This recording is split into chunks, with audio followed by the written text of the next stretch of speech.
So, are you DTFF?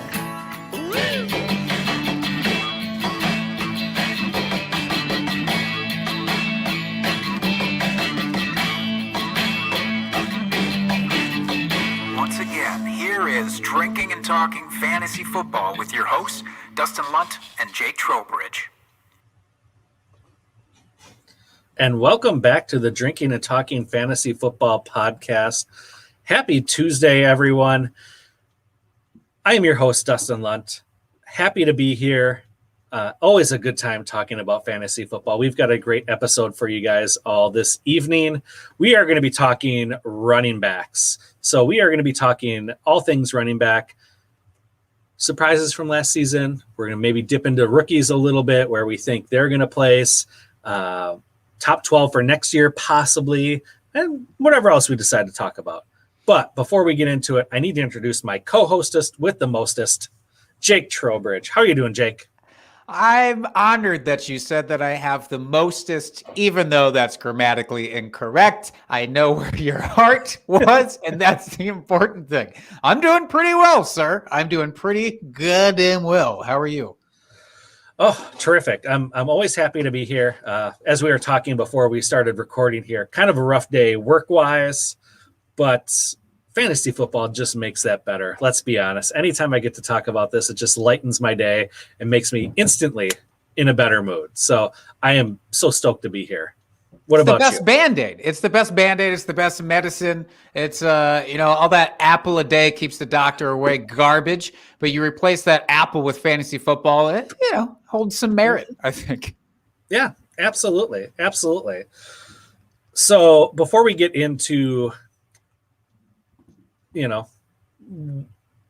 everything else of our episode at this point, since we haven't really done much of anything since but the intro, I think we should talk about, because we missed it with last week's episode, the big trade of Carson Wentz going to Indianapolis. So just want to get your quick thoughts on that, Jake. I'm cautiously optimistic. I have wanted Carson Wentz to get an opportunity behind a better O-line. We've talked on this podcast in previous weeks about what our desires were for him landing spot-wise.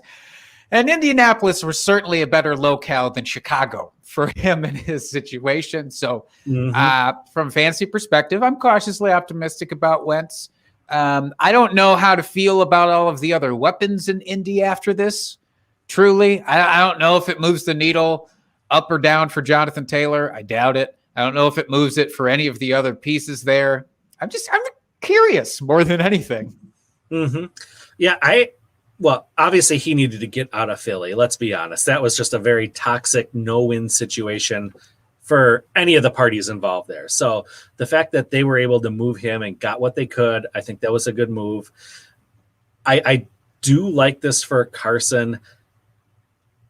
I'm kind of with you. I'm tepid about it, but I do think it could turn into a very good thing. He's back with Frank Reich, his old coach, when he had his MVP, quote-unquote MVP season there before he got injured. Jonathan Taylor's there, and Nyheim Hines to take a little pressure off of him as far as the running game goes and having the pass catchers there out of the backfield. Although I'm down on Michael Pittman, I got to say, since he's not giving up his number 11 for Carson Wentz, not what you want to do for your quarterback there. But all joking aside, I don't know if T.Y. is going to stick around there, but if T.Y. sticks around, you got Pittman, you got Paris Campbell, you got baby hands Jack Doyle there. They do have a lot of weapons on offense and a really solid defense. So I can't say that I hate the situation for them. Yeah, I mean, for me, it's literally all about the O-line upgrade and almost nothing else. So the rest of it doesn't really matter to me too much. But I will be curious if he has extra clean pockets now. Does that do anything for him? Because he had some terrible passing metrics from a clean pocket last year in Philly. But it's like part of that's got to be compound interest. Like he was in so many bad situations that when he finally got a good situation, he was still probably frantic. So we'll see. Yeah, and I just feel like Doug Peterson and that offense just gave up on him. really last year they're just like, go do what you got to do. And I don't know, just watching the games, the offense just, there was nothing to it. And I get they're missing a lot of pieces, and the defense wasn't great. The O-line was piecemeal at best. But we saw what they happened when Jalen Hurts got in there. The offense kind of got a little spark. So I got a feeling that for whatever reason they wanted Jalen Hurts in there and had given up on Wentz. Why? I don't know. That's just my thoughts here. So for him going to Indy, I think it's great. And interesting enough, I had a trade offer to me like 2 days before Carson Wentz got traded in a Superflex league for the 202. And I was seriously considering it because I was just like, God, Wentz he did nothing for me this last year. Now I'm kind of glad I hung on to him. At least if I still decide to trade him, I can get a first round pick for him at this point, I feel easily. So yeah, I mean, if you have Carson Wentz, you should be cautiously optimistic for what the future holds. Yeah, job well done on holding in that trade situation. I don't know that I would have had the strength to not smash the accept button on that because I really didn't. I was so terrified he was going to go to Chicago. And then at that point, I was like, oh, boy, the 202 would look real nice in that situation. But you did the right thing. And now, yeah, you could get a mid-first pretty easily for him at this point. Yeah, it was more laziness than anything else. Let's be honest. I just didn't get around to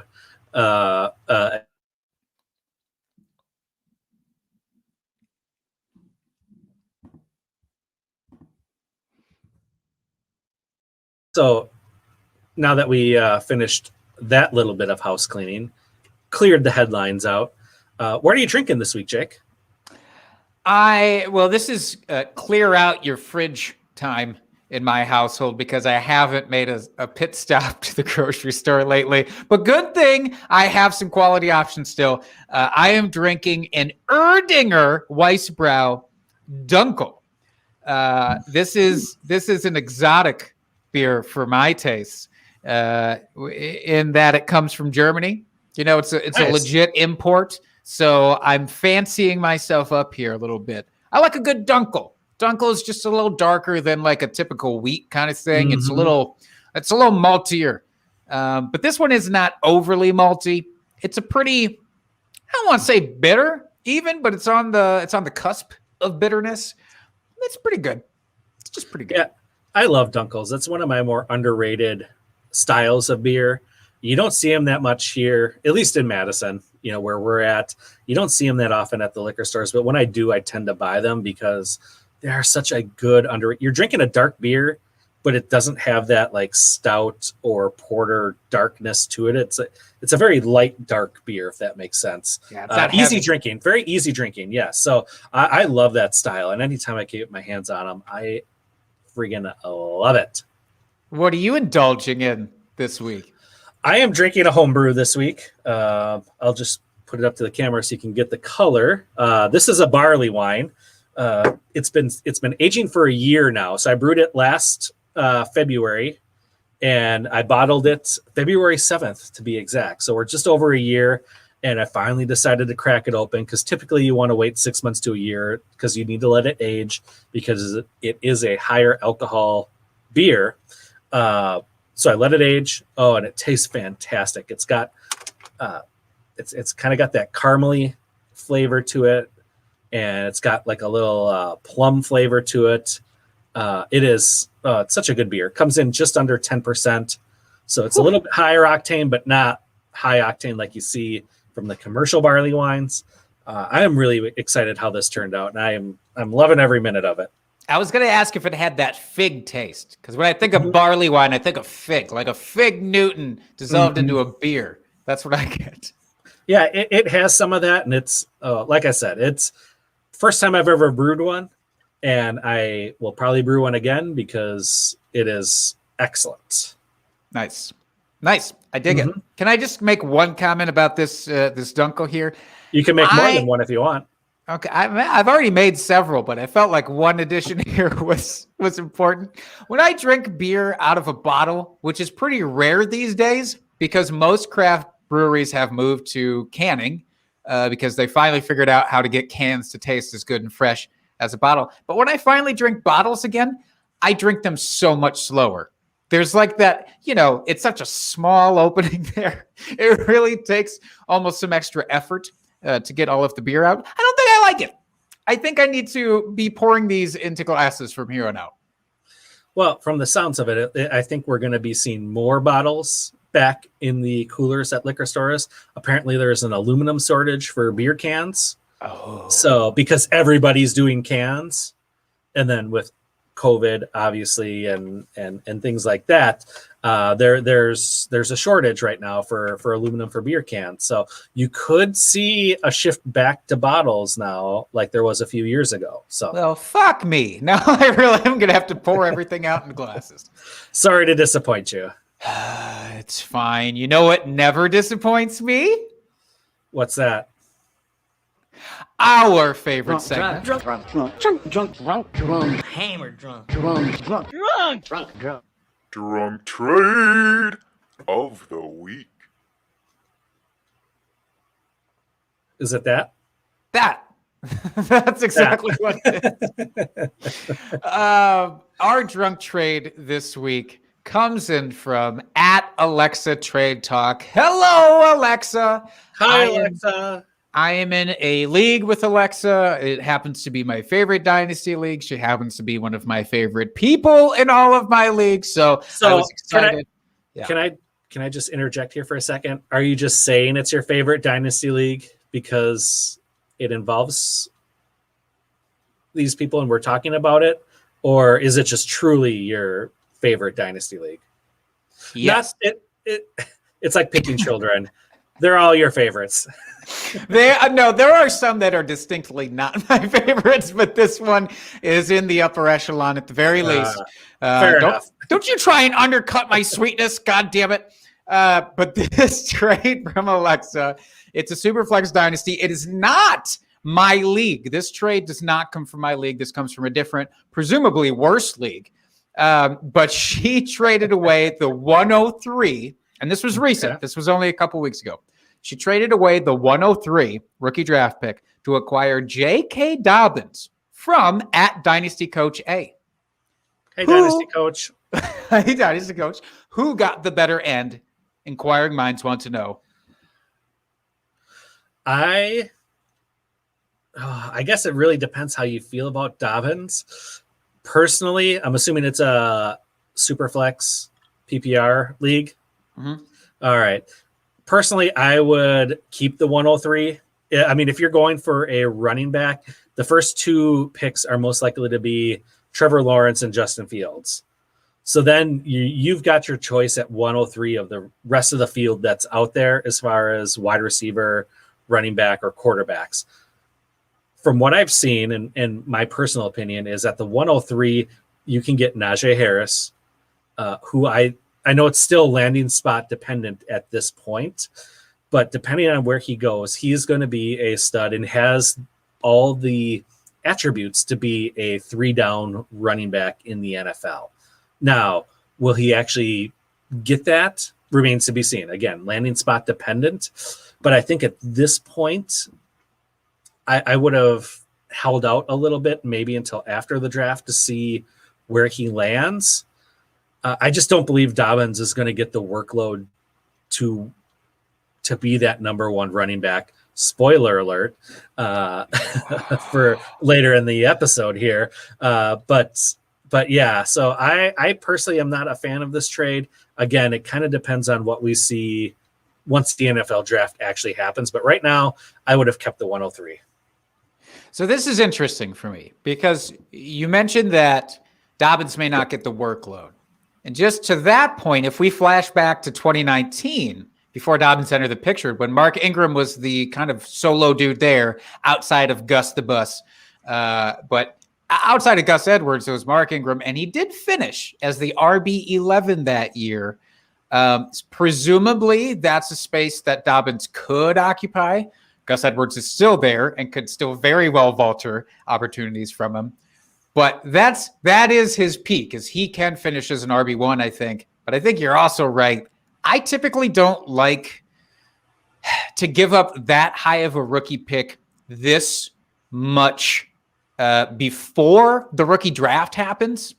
And to be fair, I don't know when their leagues actually is, but most happen after the NFL draft do. I would rather watch that 103 climb up in value personally, and even sell a day before the day of the draft, because you can just get so much potential out of that because they're on the clock. And let's say that the two are Trevor Lawrence and Justin Fields that go ahead of that. Everybody has their own pick for 103 at that point.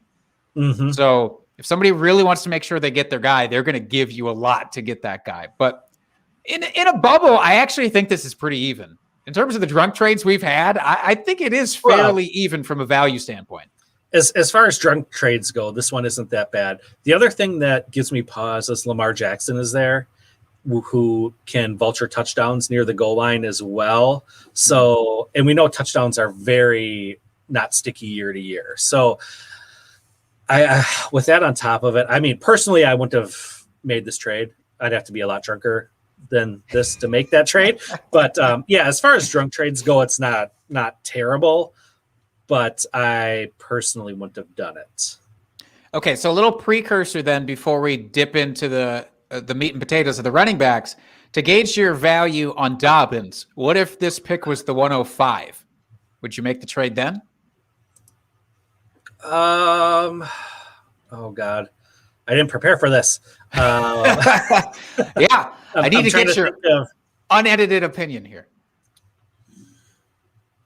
It's really team dependent. I mean, that's much more reasonable. I'm trying to think of the rookie picks on kind of what I've seen the, super flex mocks go. Because you could get another quarterback still, even potentially at 105, depending on how your draft falls. Absolutely. So I'm guessing that's closer. It's better. Yeah, it's much closer.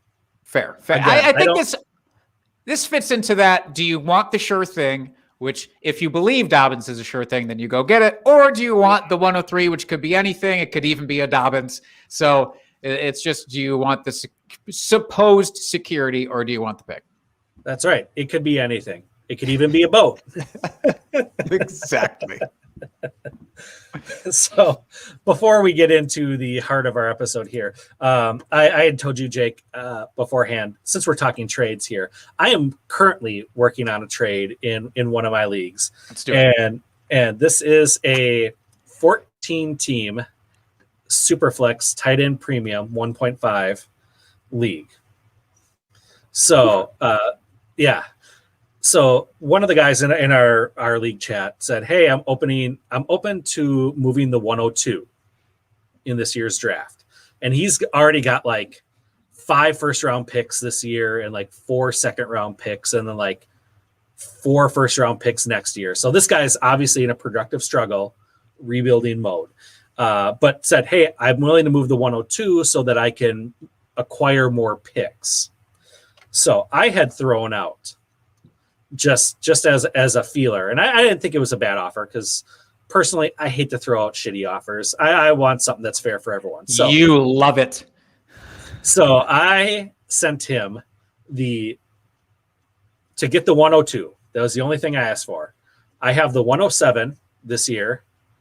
I sent him the 307 and then my first round pick next year. So he declined. Okay. And he's like, minor modification. Here's what I like. So instead of the 307, he subbed in the 207. That's not minor, by the way. That to me, that is not minor because the difference in second and third round picks for this year, from what I understand, again, we're not rookie experts, but from what I understand, there's a pretty big drop off at right about the middle of the second round, which is where that pick is. And that was my thought. It's still sitting out there. I haven't responded yet. I wanted to talk this over with you because I thought the same thing. I'm like, this seems a little steep. Mm-hmm. And but it's like 14 you were just team. saying, yeah, it's 14 team. And I don't have very good quarterbacks. So that's why I want to make this move is because in a super flex league, I need a second solid quarterback. And so my quarterbacks right now are Kirk Cousins and Carson Wentz. and Ryan Fitzpatrick. Oh, well, then you're fine. Why didn't you lead with that? You don't need to make this trade at all. I will say, yeah, and in 14-team leagues, of course, getting a competent number 2 is so much more important because there are so many less options naturally. And this guy already owns the 101. So in this year. So he's going to go Trevor Lawrence. So then I could take Fields, which would be nice to have. Yeah. Well, and we don't know that he would go Lawrence. Maybe he is a Fields guy. But regardless, he's taking one of those two almost assuredly. Right. If you get down to the 107, again, maybe there's a quarterback still waiting there. Harder than at 105, no doubt, but maybe there's another quarterback waiting there for you. You're looking at maybe Mac Jones at that point. Sure. Or Trey Lance, depending on how the draft goes, one of those two guys, maybe.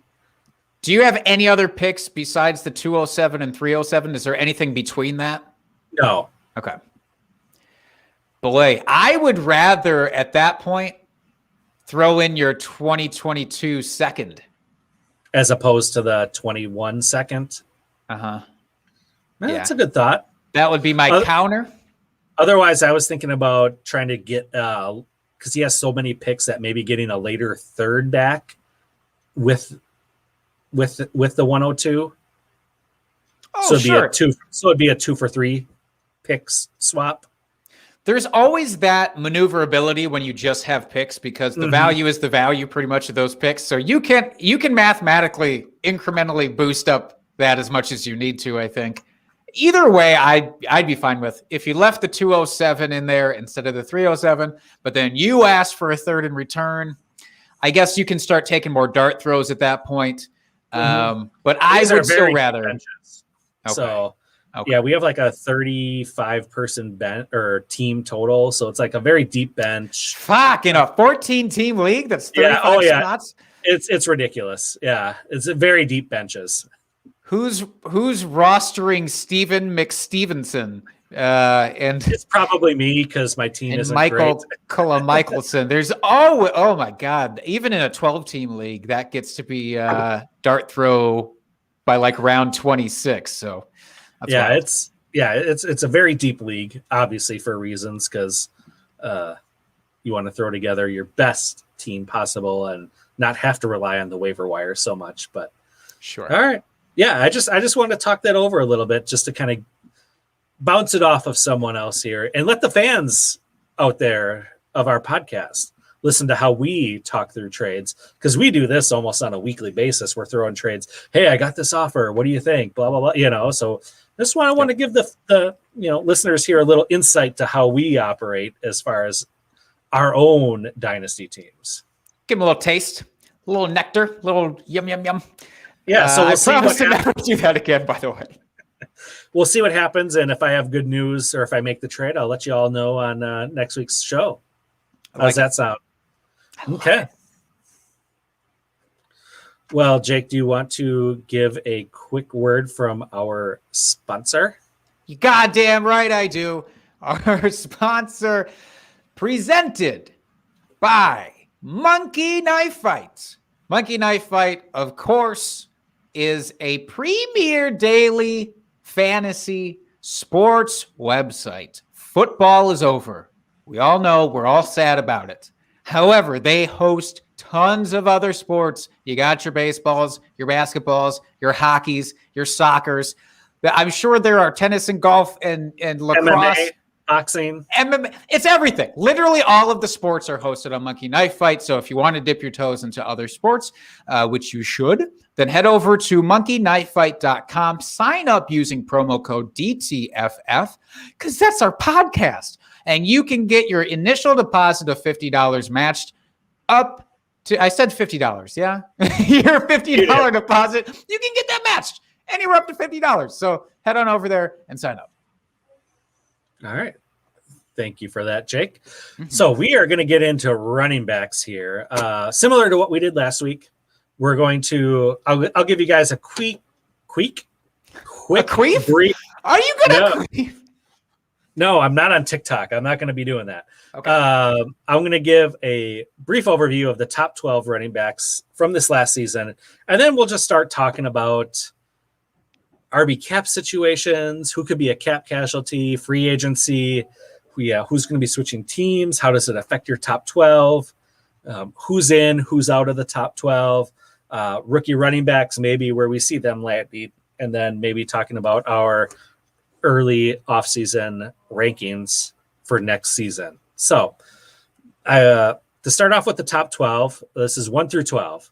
So we've got Alvin Kamara, Dalvin Cook, Derrick Henry, David Montgomery at number 4, Aaron Jones, Jonathan Taylor, James Robinson, Josh Jacobs, Ezekiel Elliott, Kareem Hunt, Nick Chubb, and Mike Davis.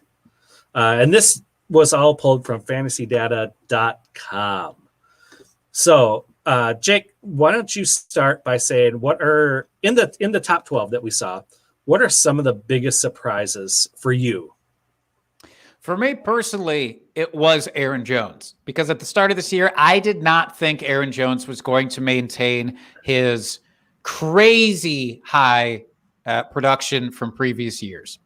And I probably factored in A.J. Dillon too much. I'm just going to say it. You spend a high draft pick on a running back. You assume that a running back is going to come in and be used right away. And that wasn't the case with A.J. Dillon until Aaron Jones got hurt very late in the season. He was basically an afterthought. So, of course, that led to Aaron Jones maintaining his value from previous years, which was heartening to see, but unexpected for myself.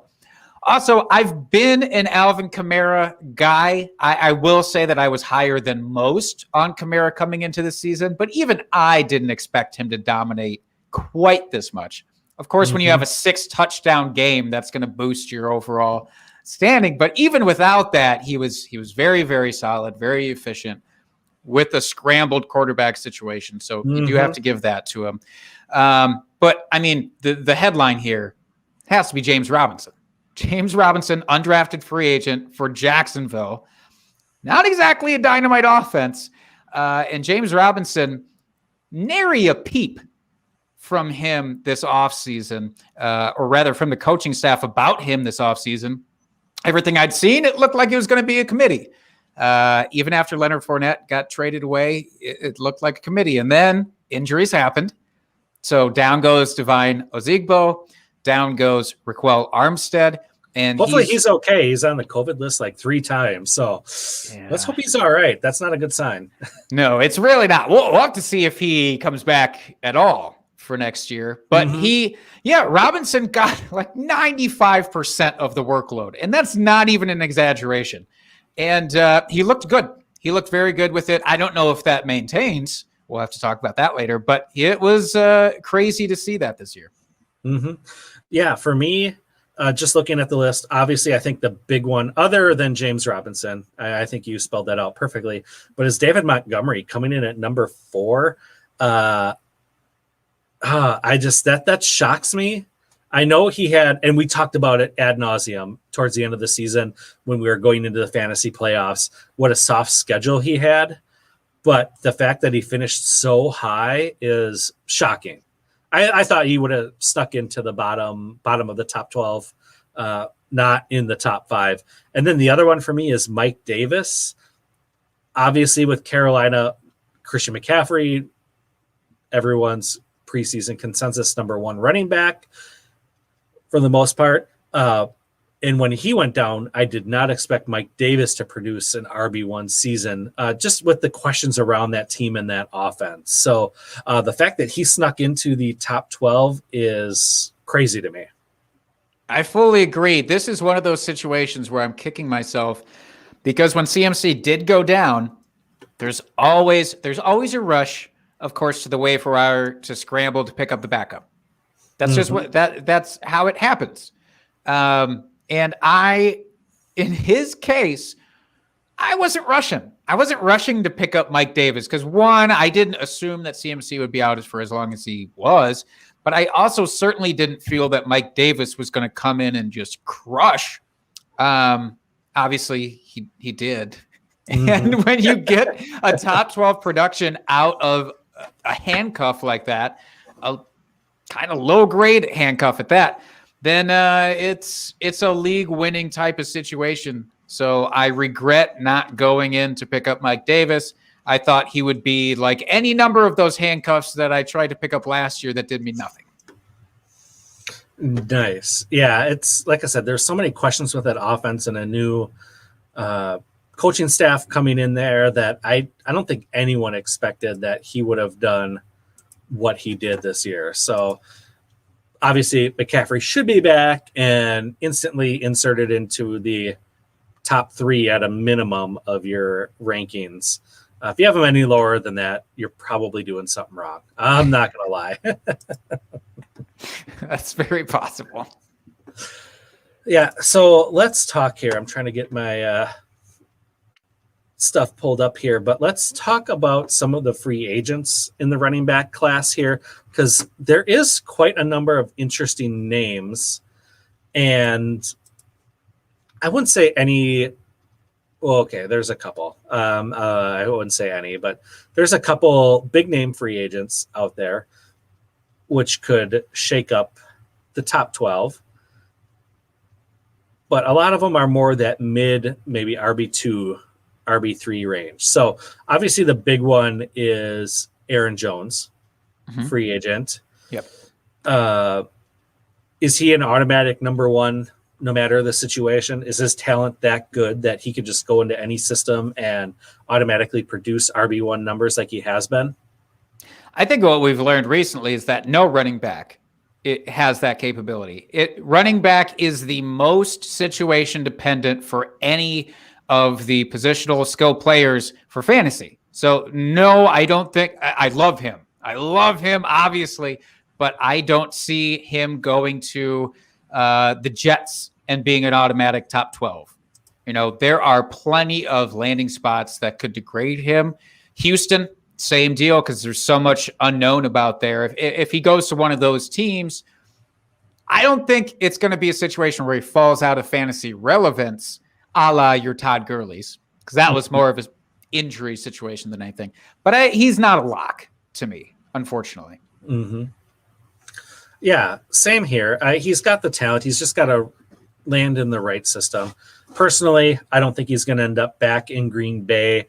I think he's going to, because he was a 5th round pick, he's going to command more on the open market and try to get his payday. So I don't think he's returning to Green Bay, unfortunately for us. But it's very landing spot dependent. There was a leak, by the way, that he was asking for, or that a team was willing to pay $12 million for him. Did you see that little Twitter leak that came out today? I did not see that. The speculation is that was just great work by his agent to try and get that information out.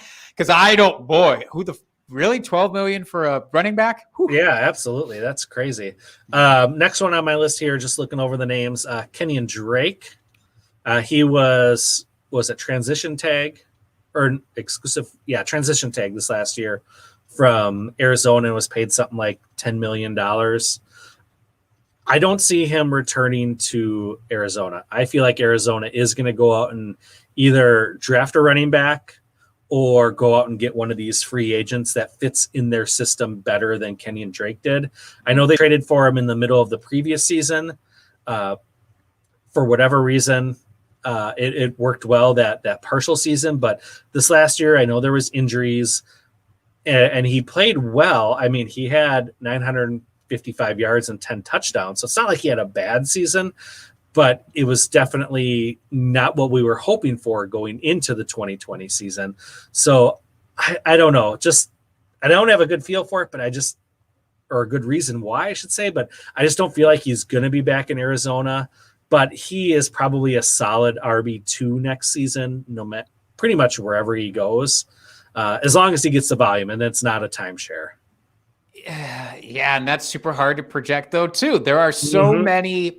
Not only are there so many free agent running backs, there's just an influx in general of potential switcheroos happening. I'm not going to lock him into a lead dog role. Like, of all of the free agents, he, to me, actually seems like one of the most likely to land in a committee, unfortunately. Whereas Aaron Jones could lead a backfield, obviously.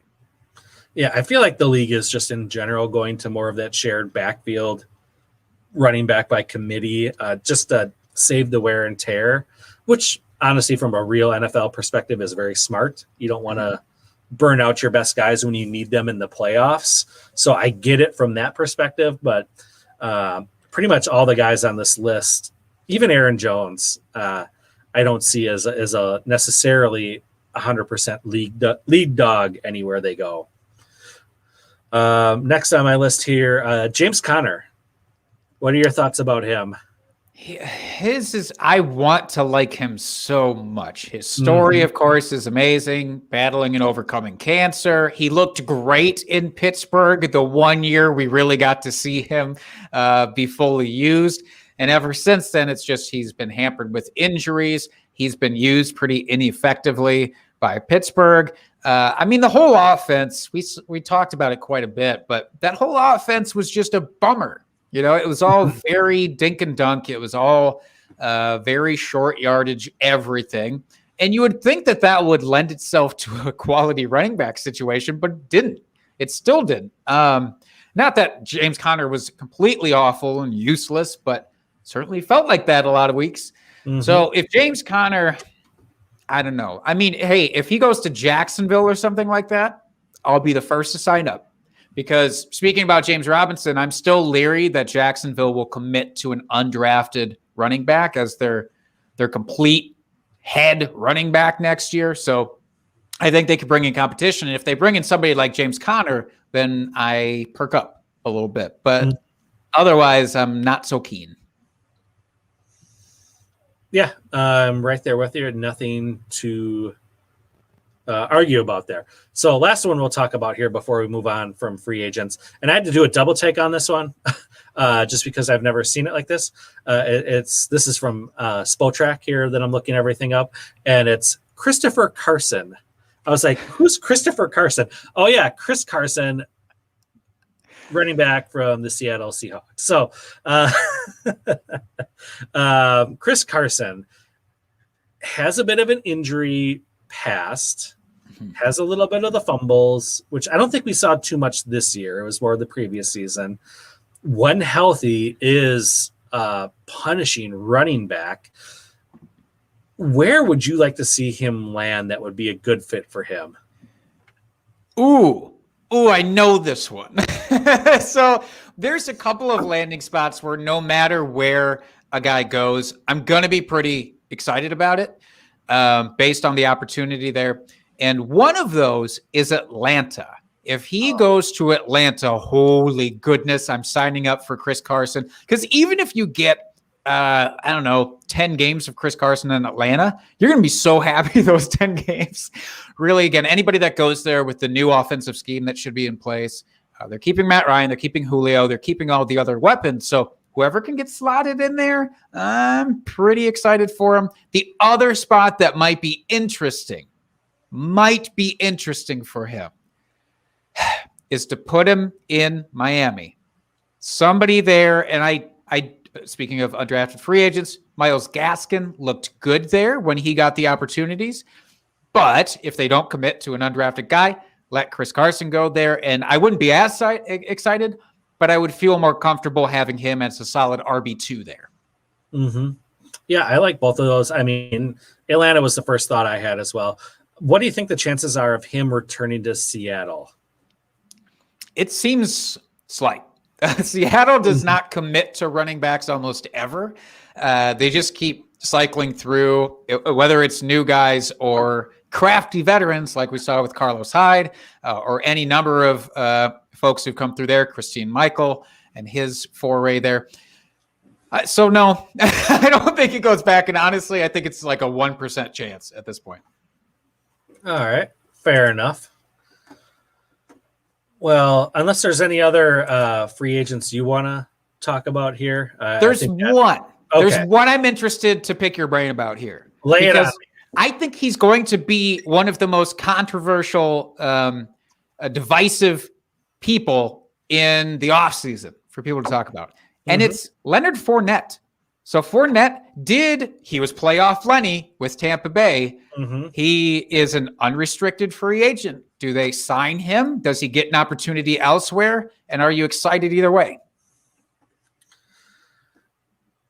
I mean, he's only 26, which I know that's getting up there as far as running back years. But when you look at some of the other running backs on the list here of free agents, he's right in that wheelhouse. Like Aaron Jones is 27. I mean, he's younger than Aaron Jones. I think they came out the same year, but for whatever reason, it's the stigma that he's been in the league forever and a day. Right. I don't know. I've heard that he's not a great locker room guy and like not a great teammate.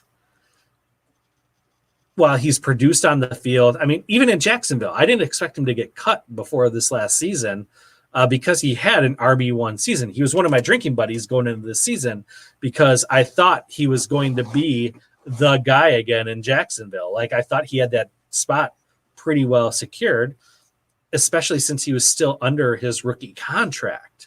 Yeah. So I don't know. This is a really tough one to answer. I think. Can I throw out a hypothetical team? You sure can. Well, I didn't mean to cut you off. I'm curious if that completely skews like what your opinion would be. Is he just completely team dependent then?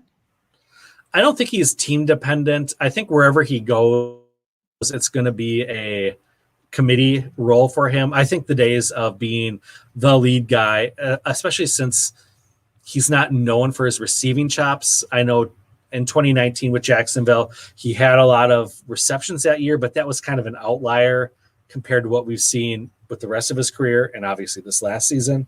So I think wherever he goes, it's just going to be part of a committee as more of a, thunder and lightning type play where it's a good change of pace type back. So what if he goes to Denver and Melvin Gordon sticks around? Phillip Lindsay becomes an afterthought, which he kind of was this year already. Well, he's a free agent this year, so what if it's Melvin Gordon and Leonard Fournette as that combination? You said he's not really known for his pass catching. Melvin Gordon is a little bit more of that guy. Does that do anything for you? Are you excited about that at all? Not really. It might move the needle a little bit just because with Gordon's outstanding DUI charges out there, Gordon could be suspended for 2 to 4 games to start the season. So you'd have Leonard Fournette as probably the main guy there. But other than that, it's going to be a shared backfield. So yeah, and not that I hate him. I think he'll have his weeks, maybe a good bye week or flex play fill in for you. But unless something were to happen where the lead guy in front of him were to go down, I just don't see him being that lead back anymore. Fair. Great point about the Melvin Gordon situation. I honestly kind of forgot about that because I wish that I could forget about that. You fucking dumb. Stop representing Wisconsin so poorly. Well, and you make millions of dollars. This goes to all NFL players. You make millions of dollars. Call a fucking Uber for God's sakes. Like, it's not that hard. Seriously, for God damn it. I am not the most conscious person typically after a night on the town. I wouldn't know because it's been fucking forever since I've actually done it, I guess, at this point. But even my dumbass was always cognizant enough to be able to call an Uber, call a cab, call a Lyft, what the fuck ever. Like, just call somebody. Don't be stupid. That's right. All right. All right. Rant over with. So we went over who the top 12 running backs were this year. So typically on any given year, historically, there is about a 66% turnover rate in the top 12. So that means only 5 of the top 12 running backs will remain top 12 running backs next season. So if you had to name your 5 off of the list here that we started off with, who would be the 5 that remain in the top 12 for you? I'm done betting against Derrick Henry and all of the work the tread that he's put on his tires. So I'm keeping Derrick Henry in there. I'm keeping Dalvin Cook in there because I'm not going to bet on injuries at this point. So those two are firm. I love Jonathan Taylor. With Carson Wentz in there, like I said at the earlier part of the episode, I don't think that moves his needle. I think he stays good and up top. Now, this is where it gets interesting. I think Zeke should be back in there. I actually think, Zeke gets shit on for this year, and he still ended up, what'd you say, RB9? What? Yeah. How in the fuck are you shitting on Zeke for finishing as RB9? Well, especially with how garbage that offense looked after Dak went out. Yeah. And the dude's coming back from COVID. Mm-hmm. Yeah, there was that too. Crazy. So he's my bounce back candidate of the year. So there's my 4. So, the guys that are easier to weed out, let me just say, I'm weeding out, nothing against David Montgomery, but I'm weeding him out. Tariq Cohen or somebody else will come back there. Josh Jacobs, I'm still leery about. James Robinson, I talked about with the undrafted free agent stuff. Kareem Hunt benefited greatly from Chubb being out, so he's out. Mike Davis, of course, we already talked about. It really comes down to, at this point, is it Nick Chubb or is it Alvin Kamara for me? And I don't know what to do because Kamara's quarterback situation is concerning. When he was in there with Taysom Hill, he did perform significantly worse than with Drew Brees. Jesus. But there was also overlap with an injury at that time for Kamara. So is that part of the issue? But also he had that 6-touchdown game, which boosted his stats, as we talked about. Chubb is consistent. He is so consistent. And if we're looking at this from a consistency perspective, who's going to get back there the easiest? I actually think it's Nick Chubb. Mm-hmm. Well, I'll say, looking at my rankings here, my early season off rankings, I've got 8 guys repeating in the top 12, a little bit more than the average. So you son of a bitch! You told me to only pick 5. Well, I'm just going off of what if I had to cap it at 5. Here, this would be my 5 repeating. If I had to cap it at 5, it would be Kamara, Cook, Henry, your top 3 from last year, Chubb. And then probably Jonathan Taylor. I want to put Zeke in there, but without knowing if Dak is going to be back for sure, that really changes things. Or if I knew their quarterback situation was a little bit more stable. Sure.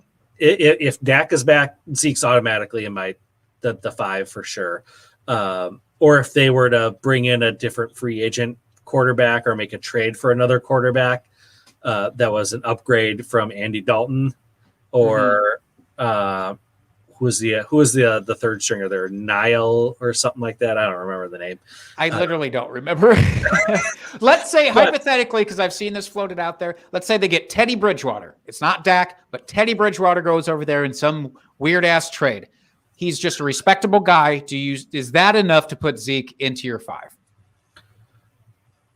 It would be close. It would be close. I mean, there's other guys I like. I mean, it's more a wealth of options really than anything against Zeke at this point, then? Yeah. I mean, I love Jonathan Taylor. James Robinson, I think, could do it. If he gets the workload.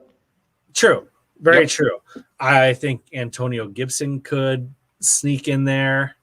So there's just a wealth of running back options where it would be. And Teddy doesn't do a whole lot for me. He's kind of like Andy Dalton. I hate to say it. He's nothing too special. He's a good game manager. There's nothing wrong with that. But in that offense with Mike Holmgren, what am I saying? Mike McCarthy. Different Green Bay Mike, but sure. Yes. Mike McCarthy.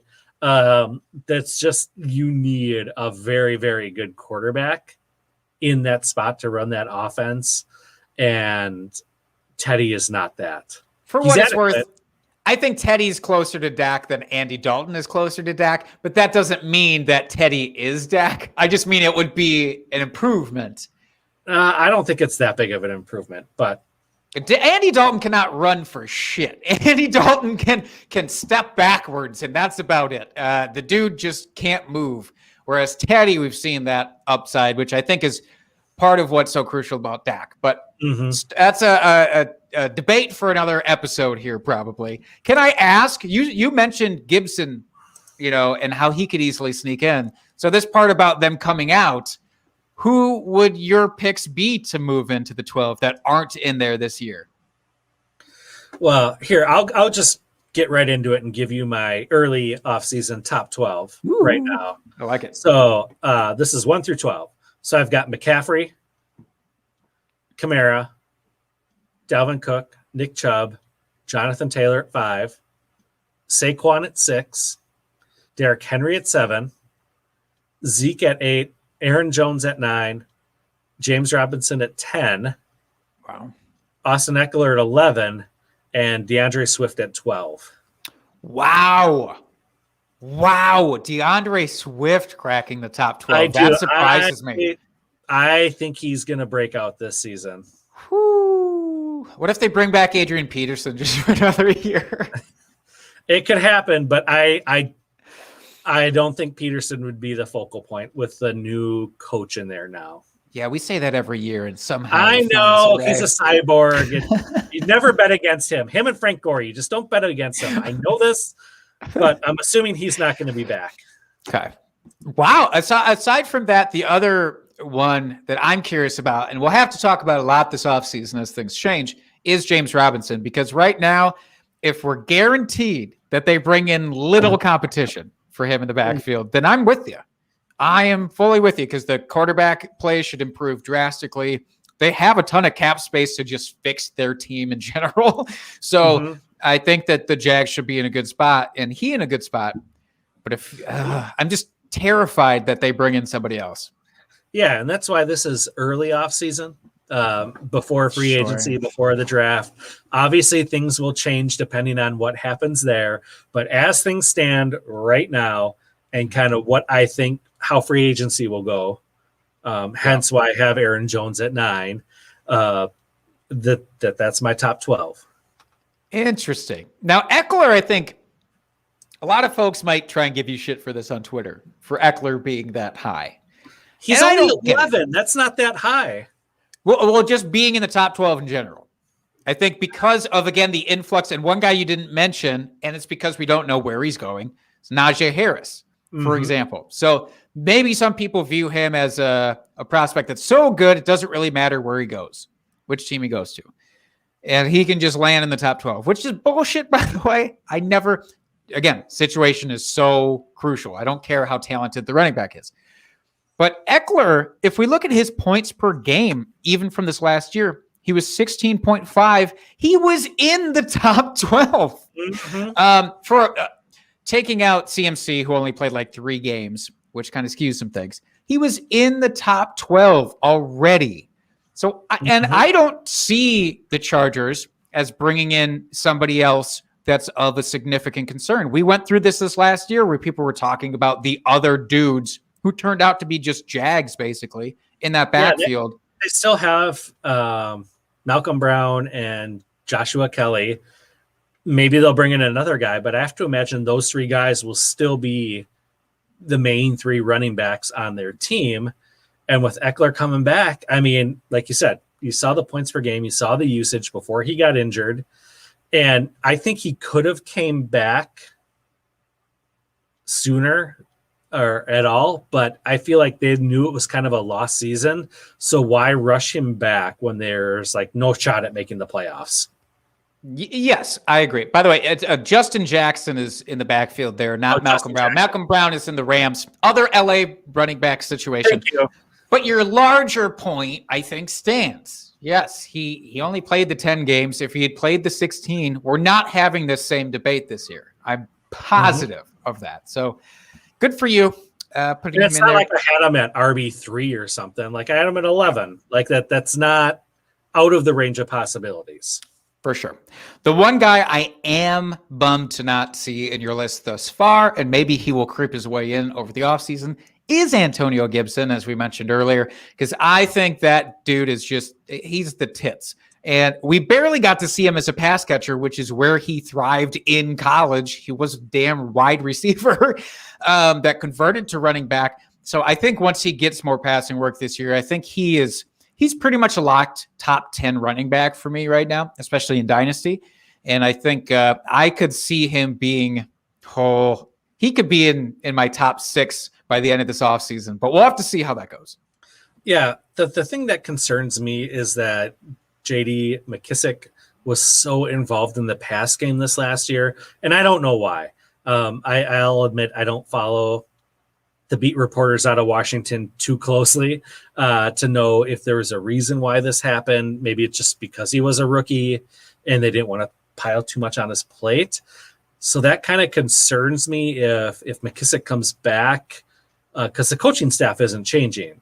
Mm-hmm. So why would the offense necessarily change with the split that was there? And I know Gibson, that he was a wide receiver in college, converted to running back. So I know he has the hands and he has the receiving ability, but for whatever reason, the team decided not to use him in that aspect. So that's what kind of drove him down a little bit in my rankings right now, is because I don't know if he's going to earn that trust in this offseason and going to get that workload moving forward.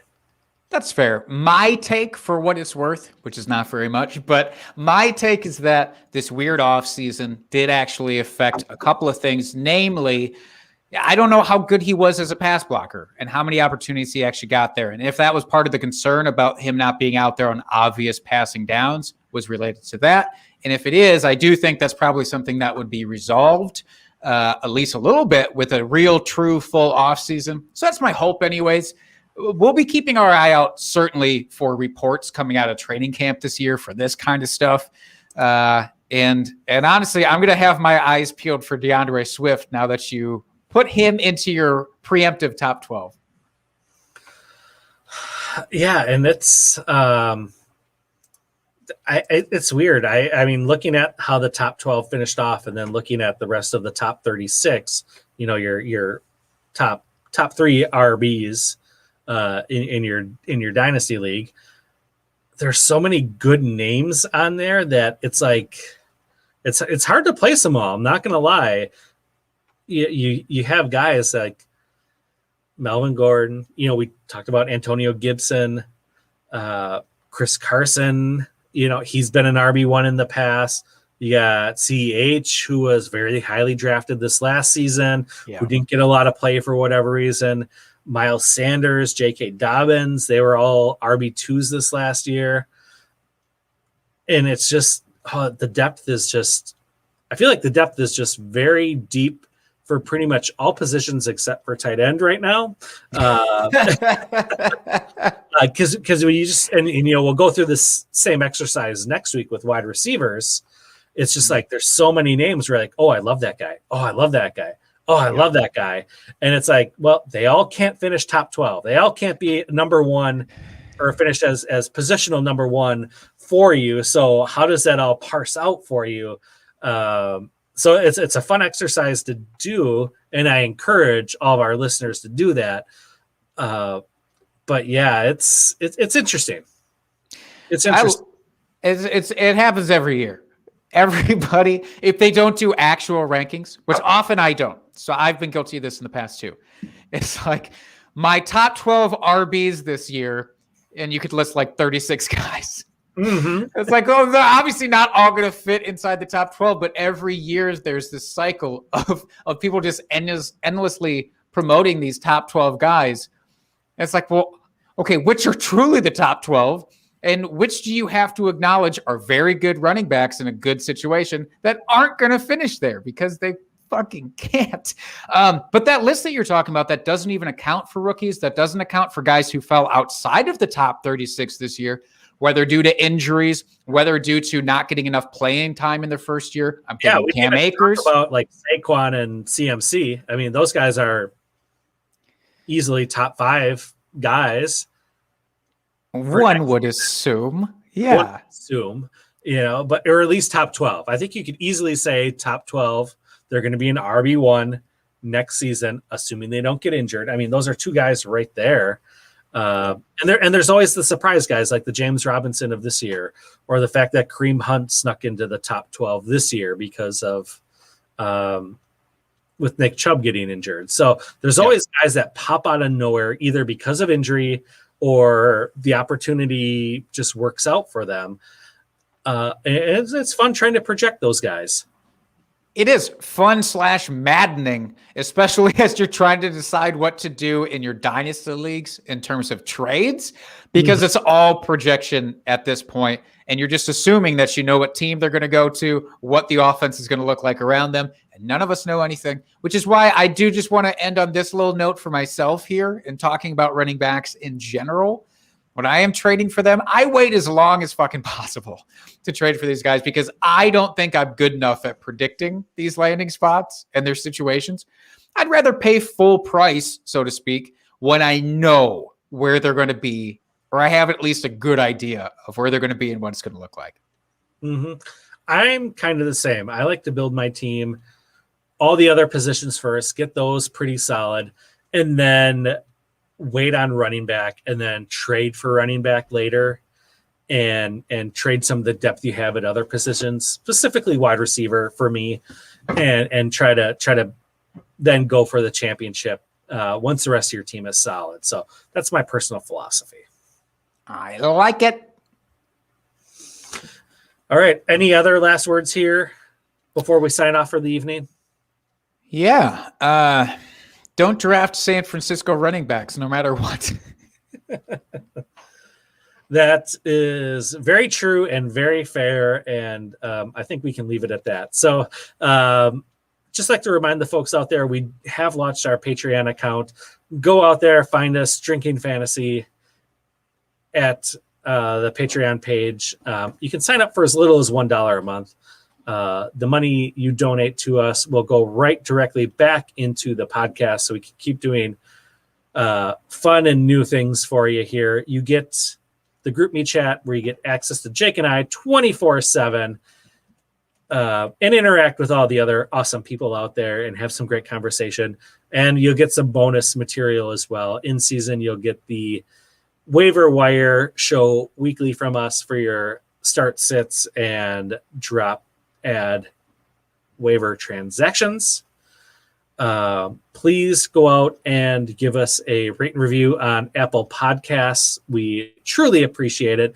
If you give an especially good review of us, we will announce it on air and you'll get a little shout out for that. So a little added incentive for you there, but no, we truly do appreciate it when you do give us a rate and review. It helps others find us, which we want to spread our word out there as much as we can. So go do that for us.